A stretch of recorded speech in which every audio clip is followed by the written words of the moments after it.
Gedirdik, onlar iş bacarmır. Vaxt az qoyurlar. Üst-üstə düşən bu sərgi steplərindəki ideya və onu həyata keçirməyin gücü və Azərbaycanda olan mövcud imkanlar. 2025-ci ildə 30-cu beynəlxalq sərgi idi. O da 30 ildə yaxındır sərgi keçirilir. Şirkətlər ixtisaslaşıb, stent yığan şirkətlər çox gözəl ixtisaslaşıb. Yaxşı da vəziyyət oldu. Çox gözəl şəkildə inkişaf edib. Yəni mən 2015-ci ildə sərgiyə yığırdım, 16-cı ildə sərgi yığırdım. Yəni o vaxtlardan başlamışıq bizim şirkət sərgi yığmaqda.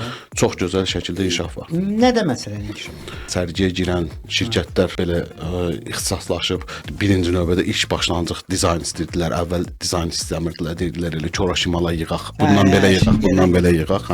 Bura qoyarsan da bunu. Hə, burada belə elə, burada belə elə. Olurdu, əvvəllər çox olurdu. Vaxt da az qoyurdular. Yəni 2 həftə sonra başlayırdılar. Sərgi 2 həftə qalıb gəlir ki, mənim dizaynım var. Hə, bizim sərgimiz var. Amma indi 2 ay, 1 ay qabaqcadan müştəri çıxır bizə. Başlayırıq dizayn yığılırıq. İndi bir səhmanı var da qəşəng. Bəli. Onun birinci, ikinci üçün. O vaxtı onun həm də riski var. Axı indi bu qardaş gəldi dedi, qardaş tez baza burada nəsə düzəlt. Və siz də düzəltdiniz. Sonra gəlir deyir ki, mən belə istəmirdim. Bunlar da yaşanırdı da. Bəli, çox yaşanır. Digər bu sonra da o adam gedib demir ha, mən səhv başa saldım. Gedirdi ki, onlar iş bacarmır. Bir də ki, orada bir məsələ var da, bilirsiniz, sərgilərdə vaxt az qoyurlar montajına. Yəni Expo Centerdə yaxud da digər harda olsa olan sərgilərdə 3 gün vaxt qoyurlar ya da 4 gün vaxt qoyurlar. Tez işini götür. Orada da gedirdik, məsəl üçün hansısa bir dizayn düzgün deyilsə, rəng düzgün deyilsə, siz dediyiniz kimi, o qalırdıq orada. İndi amma tam fərqlidir. İndi bir ay bundan qabaqcadan sifariş verilir, onun üstündə dizayn yığılır, onun üstündə istehsalat yerimizdə montaj olunur. Gedirik 3 günə həll edib qutarıq.